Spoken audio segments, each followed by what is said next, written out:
वहीं यूपी में बीजेपी का संगठन बुरी तरह से फ्लॉप साबित हुआ है। संगठन मंत्री धर्मपाल और प्रदेश अध्यक्ष भूपेंद्र चौधरी की रणनीति पूरी तरह से फेल कल के नतीजों में नजर आई है।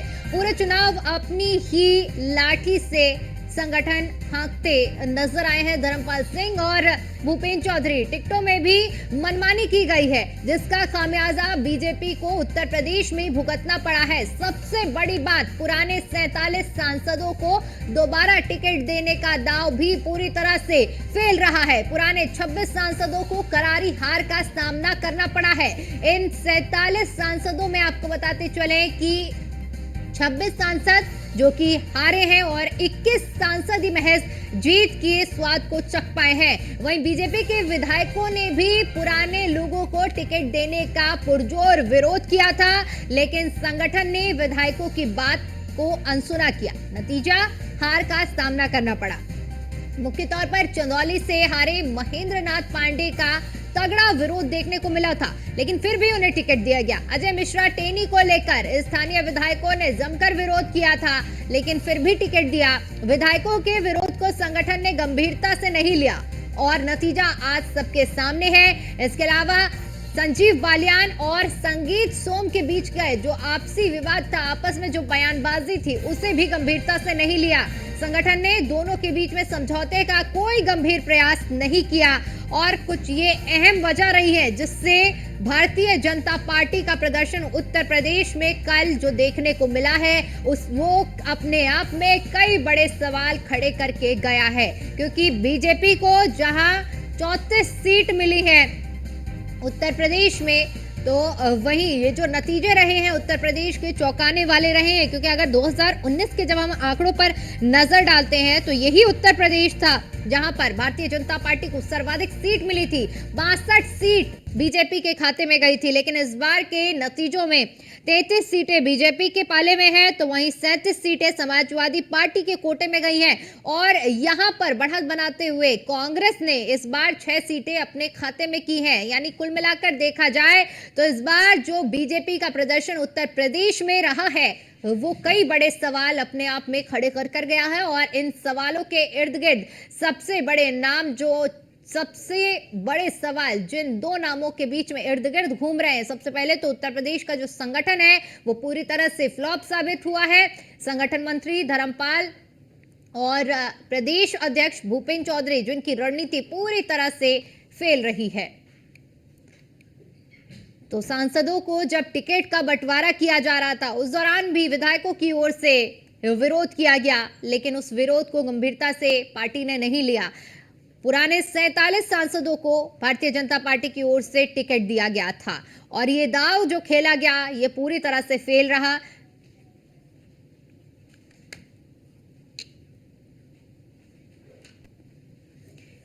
वहीं इसी मुद्दे पर करेंगे चर्चा करने के लिए अभी हमारे साथ अभिनव झा, हमारे पॉलिटिकल एक्सपर्ट हमारे साथ जुड़े हुए हैं। अभिनव जी, आपसे समझना चाहेंगे क्योंकि जिस तरह से कहा जाता है कि दिल्ली का रास्ता उत्तर प्रदेश की राजनीति से होकर गुजरता है, यानी जिसकी सर्वाधिक सीट रही वही दिल्ली की कुर्सी में राज करता है।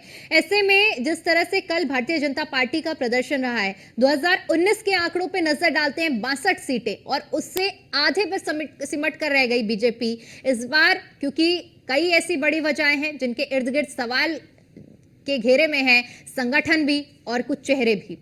आप किस तरह से इसे देख रहे हैं? देखिए दीपिका जी, जिस तरीके से परिणाम आए हैं वो बिल्कुल ही उलट है। क्योंकि सिर्फ मेरी ही नहीं बल्कि आप जितने भी आकलन को उठा करके देखेंगे, खास करके उत्तर प्रदेश की राजनीति, तो सभी के एग्जिट पोल उत्तर प्रदेश के मामले में फेल रहे। लेकिन जब हम विस्तार से इस पर चर्चा करेंगे तो कुछ चीजें हैं जिस पर समीक्षा होने की बहुत आवश्यकता है।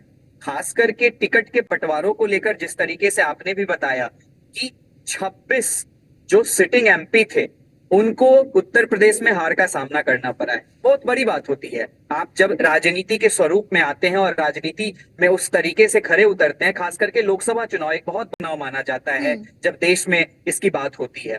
तो 26 सीटों पर जो रिपीटिंग एमपी थे वो रिपीट नहीं हो पाए, जो सिटिंग एमपी थे वो रिपीट नहीं हो पाए, सिर्फ 21 सांसद ही चुनकर आए।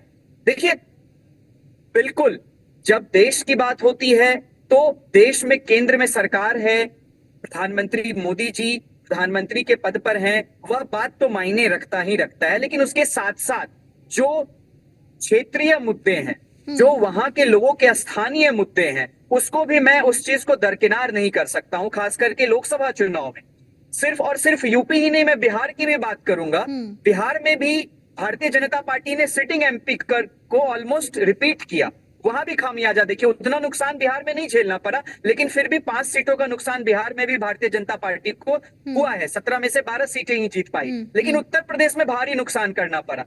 इसका साथ साथ जब मैं दूसरे मुद्दे पर आना चाहूंगा कि एक सिटिंग एमपी की नाराजगी तो थी, दूसरी तरफ संगठन, जिस तरीके से संगठन के लोगों ने सिटिंग एमपी को रिपीट किया, वहां के स्थानीय मुद्दों को दरकिनार किया, लोगों की भावनाओं के साथ खिलवाड़ कह सकते हैं, आहत किया, वहां के क्षेत्रीय मुद्दों को नहीं समझ पाना, लोगों में भारी नाराजगी स्थानीय कैंडिडेट को लेकर के जो सिटिंग एमपी थे, तो ये सारी चीजें बहुत मायने रखती है। तीसरा, समाजवादी पार्टी भले ही आप सीटें लाई हो, लेकिन मैं कुछ चीजों पर बहुत गौर करना चाहूंगा, क्योंकि जिस तरीके से अखिलेश यादव ने टिकट बांटा, जिस तरीके से स्थानीय लोगों को मौका दिया, जिस तरीके से युवाओं को मौका दिया, पढ़े लिखे लोगों को मौका दिया, मुझे लगता है कि वह भी एक सेटबैक था समाजवादी पार्टी को उत्तर प्रदेश की राजनीति में आगे आने के लिए। सिर्फ और सिर्फ मैं भाजपा की समीक्षा नहीं करना चाहूंगा, उसके साथ साथ किन कारणों से भाजपा के लोगों की हार हुई है उस पर भी अपना वक्तव्य रखना चाहूंगा। तो समाजवादी पार्टी की तरफ से युवाओं को मौका देना, सभी जातियों का मिश्रण, जब आप अखिलेश यादव के टिकट पर गौर करेंगे, 80 लोकसभा सीटों पर बात करेंगे, तो उनकी काबिलियत तारीफ करने की जरूरत है, क्योंकि जिस तरीके से उन्होंने टिकट का बंटवारा किया, युवाओं को मौका दिया, सभी जातियों को सम्मिलित रूप से एक सामाजिक मिश्रण में घेरा, मुझे लगता है कि यह भी बहुत बड़ा संदेश है उत्तर प्रदेश की राजनीति से। भारतीय जनता पार्टी को इससे सीख लेने की जरूरत है, क्योंकि हर चुनाव में समीक्षा होनी चाहिए और आगे आने वाले समय में उसी समीक्षा से सीखने की भी जरूरत है।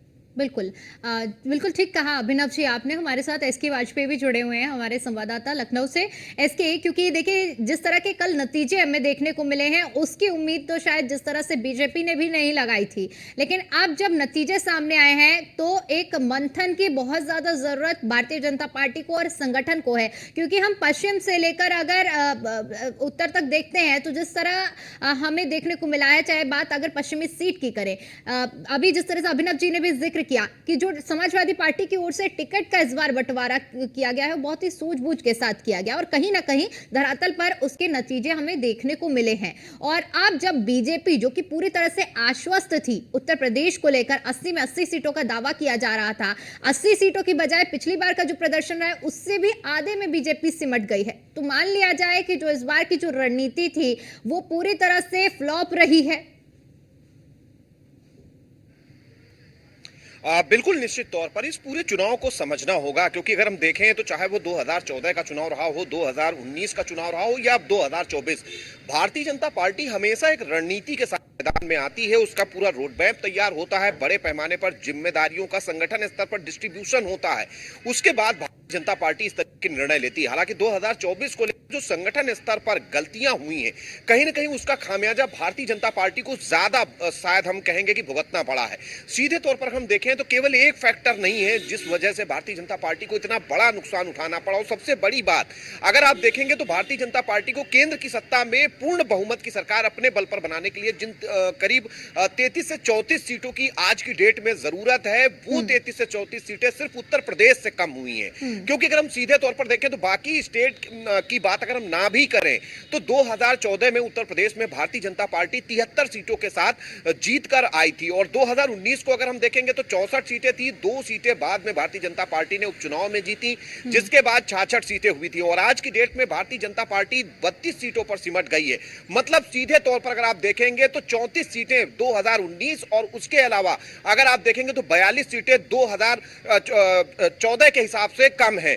तो ऐसे में भारतीय जनता पार्टी का सबसे बड़ा नुकसान उत्तर प्रदेश में हुआ है। दूसरी बड़ी चीज यह है कि उत्तर प्रदेश से लेकर केंद्र तक भारतीय जनता पार्टी काबिज है, और ऐसे में संगठन स्तर पर बड़े पैमाने पर चूक जरूर हुई है, और इस चूक का ही नतीजा यह है कि भारतीय जनता पार्टी को सबसे बड़ा खामियाजा देश के सबसे बड़े सूबे, जहां पर कहते हैं कि केंद्र का रास्ता उत्तर प्रदेश से होकर जाता है, कहीं ना कहीं वहां से भारतीय जनता पार्टी को भुगतना पड़ा है। दूसरी और सबसे बड़ी चीज है कि अगर हम जब न्यूज वन इंडिया की टीमें लगातार उत्तर प्रदेश के सभी 75 जिलों और 80 लोकसभा सीटों पर कैंप कर रही थी, जब हम लगातार लोगों के बीच जा रहे थे, उनसे बात कर रहे थे, तो जो सबसे बड़ी चीज निकल कर आ रही थी वो ये थी कि लोगों में भारतीय जनता पार्टी को लेकर या प्रधानमंत्री मोदी के चेहरे को लेकर गुस्सा नहीं था। लोगों में सबसे ज्यादा गुस्सा था अपने सांसद प्रत्याशियों को लेकर। ये भारतीय जनता पार्टी के लिए हार की सबसे बड़ी वजह संभवतः रहा है, क्योंकि वजह भी रही 2014 में जो सांसद जीत कर आए वो अपने बल पर नहीं जीत कर आए। प्रधानमंत्री मोदी के चेहरे में मोदी लहर में चुनाव जीत कर आए थे।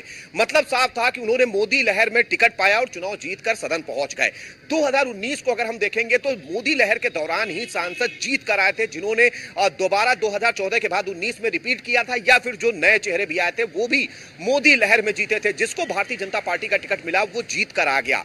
लेकिन लोगों ने इस दौरान देखा कि चाहे 2014 के सांसद रहे हों या 2019 के सांसद रहे हों, ना तो वो क्षेत्र में गए, ना तो लोगों के साथ संवाद स्थापित किया। यहां तक कि एक अयोध्या मंडल के सांसद हैं भारतीय जनता पार्टी के, वो इस बार चुनाव हार गए हैं। उनका एक स्टेटमेंट भी आया कि क्या मैं शादी बारात करने के लिए सांसद बना हूं। मतलब सीधे तौर पर ये चीजें लोगों तक गई हैं, लोगों से वो मिले नहीं, इंटरेक्शन उन्होंने किया नहीं, ज्यादातर समय उनका दिल्ली या फिर अलग जगहों पर बीता। यही एक वजह थी कि लोगों में इन सारी चीजों को लेकर काफी नाराजगी थी। लोग कोशिश कर रहे थे कि शायद भारतीय जनता पार्टी संगठन वहां से अपने प्रत्याशी को बदलेगा, लेकिन भारतीय जनता पार्टी ने ऐसा नहीं किया। क्योंकि अगर हम देखेंगे तो भारतीय जनता पार्टी ने करीब 50 के करीब जो सांसद थे उनको दोबारा से टिकट दिया, और ये सबसे बड़ी शायद भारतीय जनता पार्टी की भूल थी। क्योंकि अगर हम समाजवादी पार्टी को देखेंगे तो इस बार जो जय जय जय अखिलेश का नारा लगाने वाला गैंग था, या फिर समाजवादी पार्टी के जो दूसरे लोग थे जो हमेशा अखिलेश यादव के साथ तय करते थे चीजों को, इस बार उन्होंने ऐसा नहीं किया है। क्योंकि सीधे तौर पर अखिलेश यादव ने लगातार अपने टिकट से बदले, और अंदर खाने ये चीजें हैं कि समाजवादी पार्टी ने सर्वे कंपनी को हायर किया था, उनसे क्षेत्रों का सर्वे कराया था, अपने पार्टी संगठन के लोगों का भी सर्वे करवाया था, और उसके बाद प्रत्याशियों की स्थिति जाति और क्षेत्रीय समीकरण के आधार पर देखी। जहां पर भी ये आया कि ये प्रत्याशी अगर बदल दिया जाए तो स्थितियां बेहतर हो सकती हैं, वहां पर प्रत्याशी बदला गया, और उसका नतीजा भी सामने है कि समाजवादी पार्टी अपने दल पर 36 और इसके देखिए इन सब चीजों के बीच में एक सीट, अगर जिस तरह से बात करें, जिस तरह से कई ऐसी सीट रही हैं जहां पर क्योंकि हमने लगातार इस मुद्दे पर चर्चा भी की है, जहां पर लगातार टिकट का बदलाव संशय बरकरार रहा है। चाहे बात मेरठ की करें, हालांकि मेरठ में तो हार का सामना करना पड़ा है, लेकिन रामपुर में सभी ने देखा था कि किस तरह से नॉमिनेशन की जो आखिरी घंटे बचे हुए थे, तब मोइनुल्लाह नदवी गए थे नामांकन करने के लिए, और उन्होंने भी बम्पर जीत हासिल की है।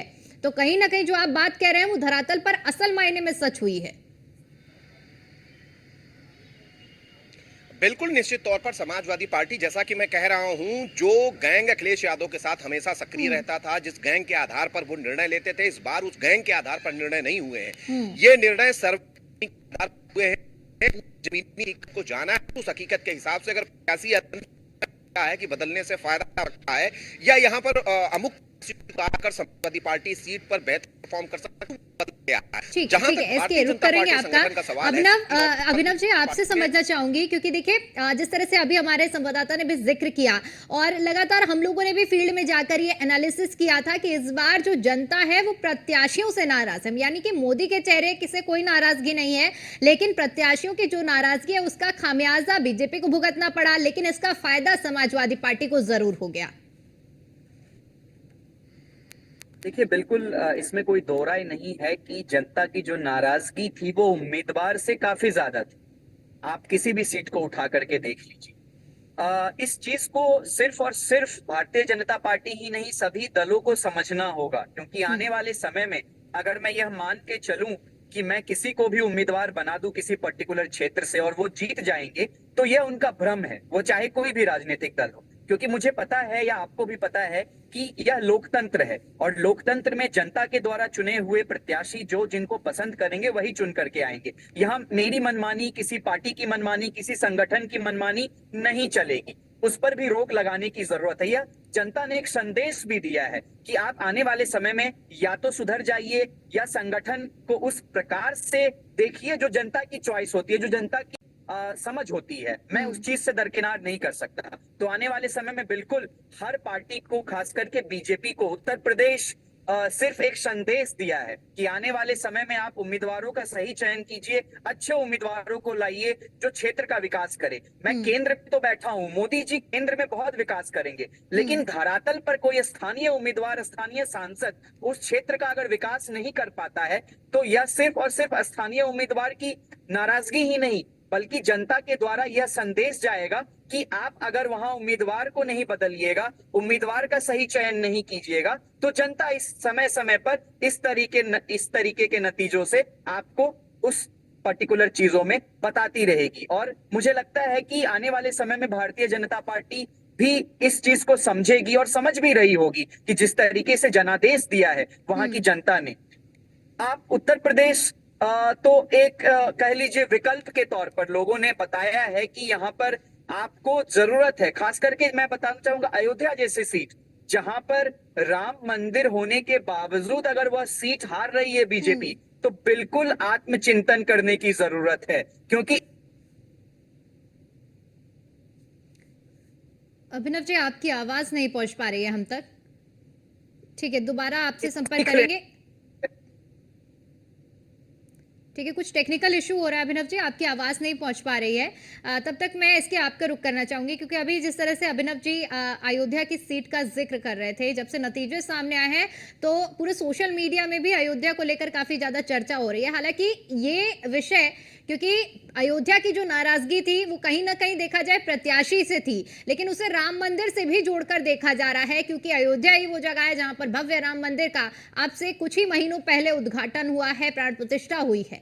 और ऐसे में जब अयोध्या ने ये जनादेश दिया है, वो भी बहुत बड़ा सवाल है और एक मंथन का विषय है।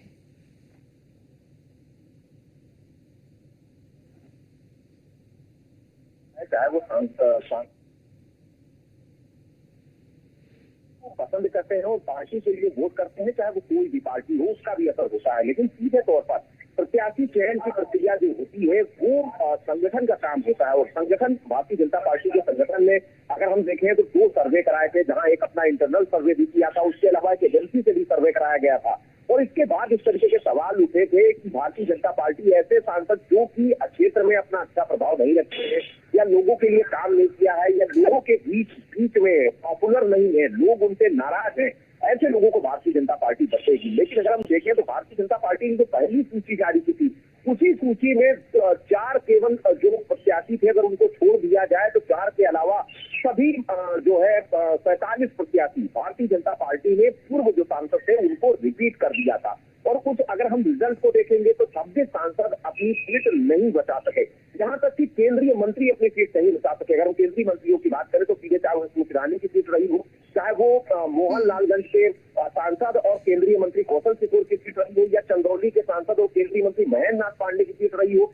या उसके अलावा अगर हम खीरी में देखेंगे तो अजय मिश्रा ट्रेनी जो कि केंद्रीय गृह राज्य मंत्री थे, उनकी सीट रही हो। तो सीधे तौर पर ये चीजें स्पष्ट तौर पर बता रही कि भारतीय जनता पार्टी के संगठन ने शायद वो निर्णय नहीं लिए जो निर्णय समाजवादी पार्टी की तरफ से कुछ समय तक लिए गए, जिस समय नामांकन का वक्त भी खत्म हो रहा था। सीधे तौर पर ये काफी बड़े फैक्टर्स हैं, क्योंकि लोग लगातार इंडिकेशन देख रहे हैं। अभी आप 2022 के चुनाव को अगर आप देखेंगे तो इन्हीं लोकसभा क्षेत्रों में भारतीय जनता पार्टी ने बेहतर परफॉर्म किया है। भारतीय जनता पार्टी ने पूर्ण बहुमत की सरकार उत्तर प्रदेश में बनाई है, और इन्हीं लोकसभा क्षेत्रों के विधानसभा अंदर में आने वाले विधानसभा क्षेत्रों से बीजेपी के विधायक जीत कर आए हैं। बीजेपी के विधायकों ने भी बड़े पैमाने पर जो सांसद प्रत्याशी थे उनका विरोध किया था, पार्टी संगठन को इन सारी स्थितियों से अवगत कराया था कि अगर पार्टी इनको सांसद प्रत्याशी के रूप में आगे बढ़ाती है तो निश्चित तौर पर पार्टी का नुकसान होगा। लेकिन बावजूद इसके अपने विधायकों की बात पार्टी संगठन की तरफ से नहीं सुनी गई, और जिसका खामियाजा क्या हुआ कि भारतीय जनता पार्टी को सबसे बड़ा नुकसान उत्तर प्रदेश में उठाना पड़ा। दूसरी एक बड़ी चीज है कि हमेशा उत्तर प्रदेश में केंद्र की सरकार बनाने में अपनी अहम भूमिका निभाई है। चाहे 2009 की अगर हम 9 से देखें तो 2009 में जब 21 सीटें कांग्रेस ने उत्तर प्रदेश में पाई, उसके बाद केंद्र की सत्ता में आई। 2014 में जब भारतीय जनता पार्टी ने यहाँ से 76 सीटें पाई तो पूर्ण बहुमत की सरकार केंद्र में आई। 2019 को देखें तो भारतीय जनता पार्टी ने जब 64 सीटें उत्तर प्रदेश में पाई तो केंद्र की सत्ता में आई। और इस बार अगर आप उत्तर प्रदेश में देखेंगे तो भारतीय जनता पार्टी 32 सीटों पर निपट गई और जिन 34 सीटों को अपने बल पर सरकार बनाने के लिए भारतीय जनता पार्टी को जरूरत थी, वो जरूरत शायद उत्तर प्रदेश से पूरी हो सकती थी अगर भारतीय जनता पार्टी बिल्कुल, अगर 2014 उत्तर करीब प्रदेश में 2019 मंथन किया गया होता, नतीजे आज कुछ और होते। अभिनव जी, क्योंकि एक बात तो हुई कि प्रत्याशियों की चयन की प्रक्रिया, हालांकि बीजेपी ने लगातार इंटरनल सर्वे भी किया है और तमाम प्रक्रियाएं की थी, जैसे कि हमारे सहयोगी भी जिक्र कर रहे थे, लेकिन इसके अलावा भी कई ऐसे मुद्दे रहे हैं, चाहे पश्चिम से लेकर पूर्वांचल तक की हम बात करते हैं। इस बार के चुनाव में मैं आपसे समझना चाहूंगी कि आज जो बयानबाजियां हुई हैं, क्या उसका भी डेंट बीजेपी को इस बार देखने को मिला है? दूसरा, अगर पश्चिम में हम बात करते हैं, ठाकुरों की जो नाराजगी थी उसे भी नजरअंदाज किया गया। संगीत सोम और संजीव बालियान के बीच में जो आपसी बयानबाजियां हुई हैं उसे भी नजरअंदाज किया गया। क्या इन सब चीजों को अगर गंभीरता से लिया जाता तो आज परिणाम दूसरे होते?